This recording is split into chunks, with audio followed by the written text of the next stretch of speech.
प्रिय आत्मन, मैं धीरे धीरे ठीक हो रहा हूँ शरीर से। आप लोग आश्वस्त रहें। जो एक बात बार बार दोहराने का मन होता है, जो करता है परमात्मा करता है और परमात्मा सब अच्छा ही करता है। यह भाव अगर स्थायी हो जाता है तो आत्मविश्वास बढ़ता है, और जब आत्मविश्वास बढ़ जाता है तो संसार की हर परिस्थिति झेल सकने की शक्ति भी उत्पन्न होती है। ये अद्भुत है संसार और संसारी का रहस्य। अब मैंने इधर कई दिन से, मुझे ध्यान नहीं है कि 2 दिन से कि 3 दिन से, भरत जी महाराज के चरित्र में अवगाहन करने का उत्साह जागा मेरे मन में। किस प्रेरणा से जागा, किस परिस्थिति से जागा, कौन सा भाव मेरे मन में आया, मैं कह नहीं सकता। लेकिन अपने आत्मीय जब मिलते हैं तो भी मुझे बार बार ये अनुभव होता है कि यह राममय संसार जब काम का संस्पर्श भी करता है तो काम राम हो जाता है। कल अपने महामंत्री जी आए, मोहन जी। यह गांव, यह क्षेत्र प्रयास नाम से युग भारती ने अपनाया। प्रयास नाम रखा। प्रयास ये भी है कि यहाँ के लोग कुछ जागें, थोड़ी देर रहे और फिर उसके बाद वो कानपुर चले गए। अब इस सूचना के पश्चात मैं रमने जा रहा हूँ भरत जी महाराज के चरित्र में। और आप लोगों को ये चरित्र कैसा लगता है? मेरी जिह्वा में अभी कुछ थोड़ा सा गड़बड़ है, इसलिए कुछ शब्द अटपटे निकल सकते हैं। लेकिन हनुमान जी महाराज चाहेंगे कुछ मदद कर देंगे तो आज के भी भाव भाषा में परिवर्तित हो जाएंगे। तो अब मैं भरत जी महाराज के उस प्रस्थान काल के समय चल रहा हूं जब वो राम के देखे बिन रघुनाथ के जिए कै जरन न जाए, बिना उनके दर्शन किए मुझे शांति नहीं मिल सकती। और जब सब साथ में चले हैं, गुरु वशिष्ठ परिवार सहित, रानियां, मंत्री, सेनापति, और किस प्रकार से, ऐसे नहीं, अयोध्या की व्यवस्था करके, अयोध्या की व्यवस्था करके सभी सेवक, सुजान सेवक, विवेकमय सेवक, उत्तरदायित्वपूर्ण सेवक, मैं बार बार इसको अंडरलाइन करता हूं क्योंकि सेवा धर्मो परम गहन योगिनामप्यगम्य। हमारे समाज से ये सेवा का जो स्वभाव है ये समाप्त हो गया, नौकरी आ गई, और इसलिए हम लोग सेवा और नौकरी के फर्क नहीं समझते हैं। भरत जी के चरित्र में देखिए कि सेवा किसे कहते हैं। अभी एक और पात्र मिलेगा थोड़ी देर के बाद, अगर समय नहीं बीत जाएगा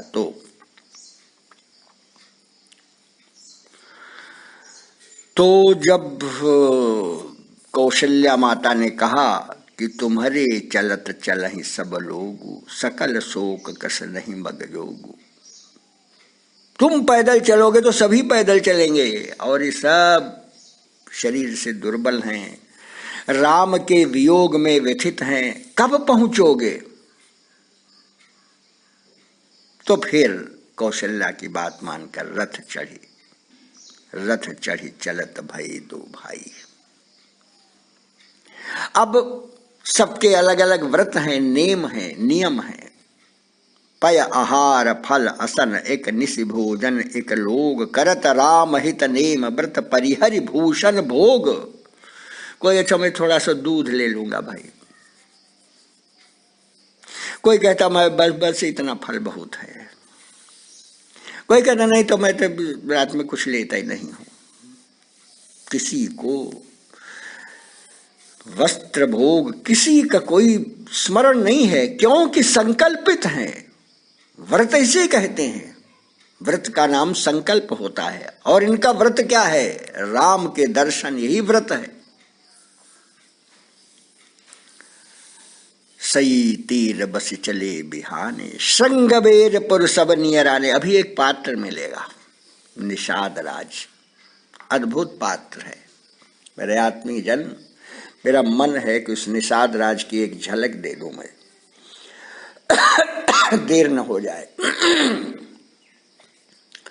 आप पीछे चलिए, चक्रवर्ती महाराज दशरथ जी हैं, चारों पुत्र उनके बड़े हो रहे हैं, उनकी सवारियां निकलती हैं, लोग दर्शन करते हैं, सवारी निकली है, चारों भाई सवारियों पर हैं, नगर निवासी देख रहे हैं। और उसके बाद सवारियां वापस आती हैं। जैसे ही राजद्वार में प्रवेश करते हैं तो सभी लोग एक किनारे हो जाते हैं। एक छोटा सा बालक प्रवेश कर जाता है राजमहल में, कोई देख नहीं पाया, जरा छोटा सा बालक होगा कोई। अब वहां पर जब जांच होती है तो छोटा सा बालक पकड़ जाता है, तुम कौन हो, तुम कौन हो। तो वो इतना ज्यादा भाव विगलित है कि वो विक्षिप्त है। वो कोई पूछा तुम कौन हो, थोड़ी देर बोलता नहीं, वो कुछ ढूंढ रहा है। और फिर जब जिसको ढूंढ रहा है वो जब बोझल हो जाता है तो रोने लगता है। क्यों रो रहे हो, क्यों रो रहे हो? अब उसके बाद महाराज के सामने प्रस्तुत है, जब ये आ गया है, ये ऐसा है, ये रो रहा है और चला जा रहा था सवारी के पीछे। तो दशरथ महाराज ने कहा तुम कौन हो? कहा हम देखना चाहते। किसको देखना चाहते हो? राम को देखना चाहते हैं, रो रहा है। और दशरथ राम के प्रति क्या कहना, क्या समर्पण है। राम वापस आए, उसी रूप में आए, राम खड़े हैं, वो छोटा बालक देख रहा है, अश्रुपात हो रहा है।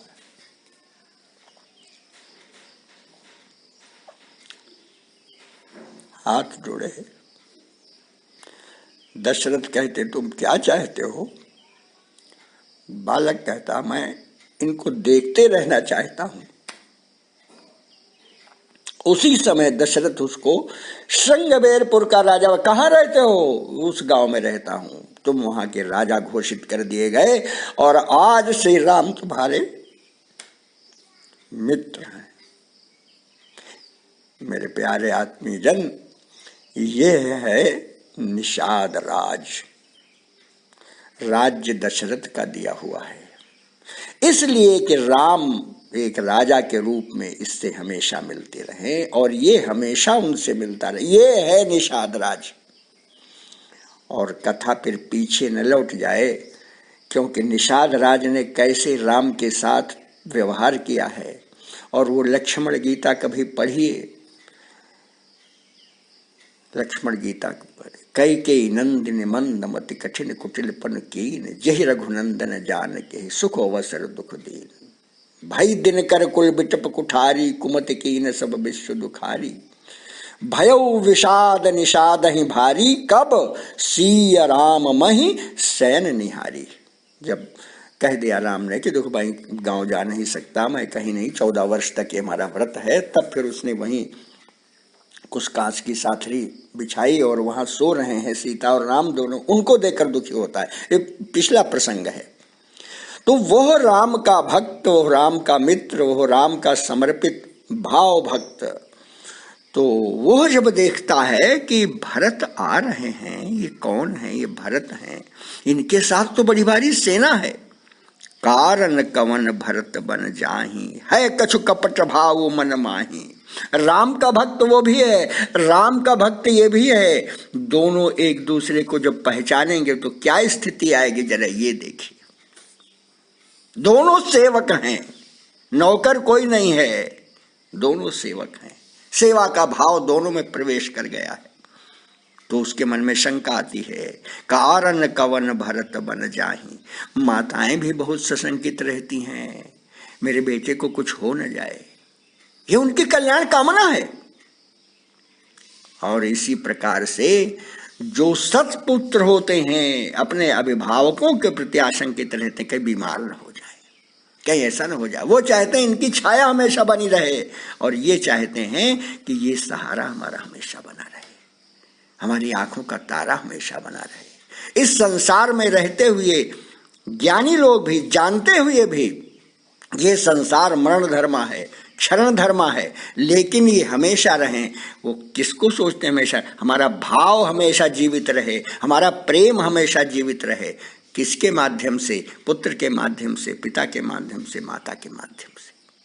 मेरे प्यारे आत्मीजन, इस भाव की पहचान बड़ी मुश्किल होती है, और जिसको यह भाव पहचान में आ जाता है तो सचमुच में सद्भावी हो जाता है, विवेकी हो जाता है, विचारशील हो जाता है, संसार में रहते हुए भी अमरत्व को प्राप्त कर लेता है।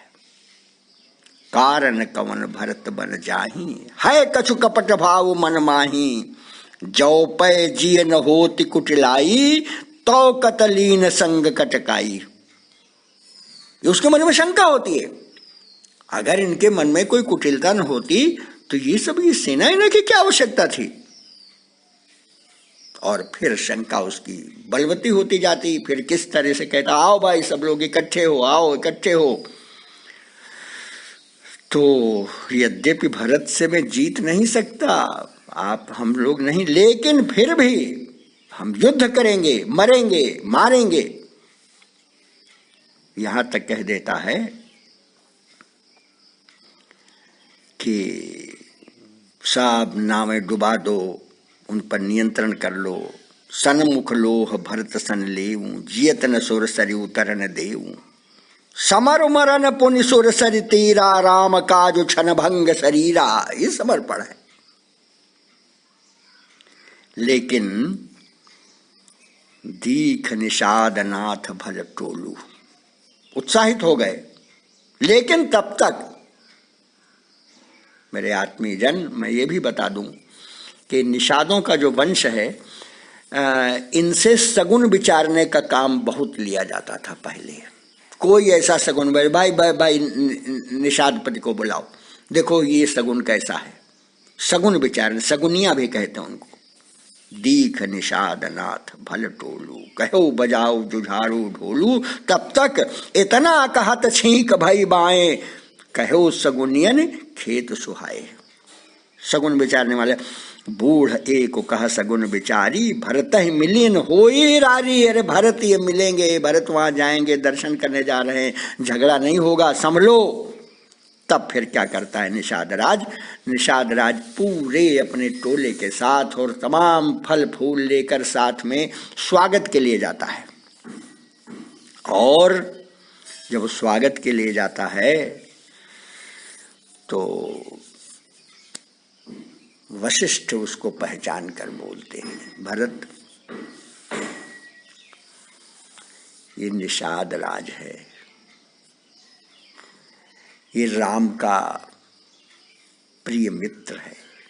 वो कथा सुना देते हैं, ऐसे मित्र है।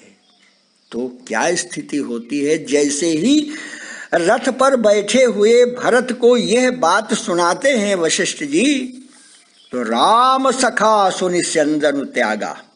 अरे राम का इतना गहरा मित्र रहा है, रथ से उतर जाते हैं, कूद जाते हैं और चले उतरी उमगत अनुरागा। तो वो क्या कहता, अपना नाम गांव बताकर और उनको प्रणाम करता है, मेरा ये नाम है, मेरा ये जाति है, मैं प्रणाम कर रहा हूं। करत दंडवत देखते ही भरत लीन उर लाए उठाकर हृदय से चिपका लेते। कैसा लगता है भरत को? मनहु लखन सन भेंट भई, प्रेम न हृदय समाये। और जहां ऐसे प्रेम का वर्णन तुलसी करते हैं, अद्भुत होता है। भेंटत भरत ताहि अति प्रीति, लोग सिहाई प्रेम कैरी। धन्य धन्य धुनि मंगल मूला, सुर सराहित ही बरसई फूला। धन्य धन्य धुनि मंगल मूला, ये प्रेम है, ये आत्मीयता है। मेरे प्यारे आत्मीय जन, मेरे भारतवर्ष की यही जीवनी शक्ति है। लेकिन कभी ये ध्यान रखिएगा, यह प्रेम शक्ति के आधारित प्रेम है, ये भक्ति शक्ति पर आधारित भक्ति है। और फिर उसके बाद कि जिस प्रकार से मिले हैं कि देखि भरत कर सील सनेहू, भा निषादत ही समय विदेहू। ओहो हो, जिस प्रेम से चिपकाए हैं भरत, विदेह हो गया, उसको आत्मबोध से मुक्त, आत्मबोध उसका लुप्त हो गया, लुप्त हो गया। सकुच स्नेह मोद मन बाढ़ा, भरत ही चितवत एक टक ठाढ़ा। खड़ा होकर देख रहा है। धरि धीरज पद बंदी बहोरी, विनय से प्रेम करते कर जोड़ी। बड़ा बड़ा मार्मिक ये वर्णन है। और फिर उसके बाद वो कहता है कि चलिए मैं आपको बताऊं कहाँ है राम, क्योंकि ये तो जाकर व्यवस्था करा के आया था ना। और फिर वो साथ साथ जाता है, साथ साथ जाता है, सब बताता हूं उनको रास्ते में। और क्या है कि किए जाहि छाया जल। अच्छा, वहां से जैसे ही वो सुनते हैं भरत जी महाराज के अब तो यहां से राम जी पैदल गए थे ना, किसी की नहीं सुनते, किसी की नहीं सुनते ना, बिल्कुल मैं पैदल जाऊंगा। सिर भरी जाऊं उचित अस मोरा, सबते सेवक धर्म कठोरा। और पैदल चलते हैं तो क्या तुलसीदास जी महाराज कहते हैं कि ये जाहि छाया जलद बहई सुखद बरबात, तस मग भयो न राम का जस भा भरत ही जात। ये सेवा का प्रतिफल है। तस मग भयो न राम का जस भा भरत ही जात। झलका झलकत पायन कैसे, पंकज कोश ओस कन जैसे। ओ हो, ये भरत की स्थिति है। अब समय हो गया, मैं आगे क्या बताऊं, मैं विवश हूं। इसलिए भरत जी महाराज को प्रणाम करते हुए, उनके सेवा भाव का मन में धारण करते हुए आज का यह पूर्ण करता हूं। बहुत बहुत आशीष, धन्यवाद।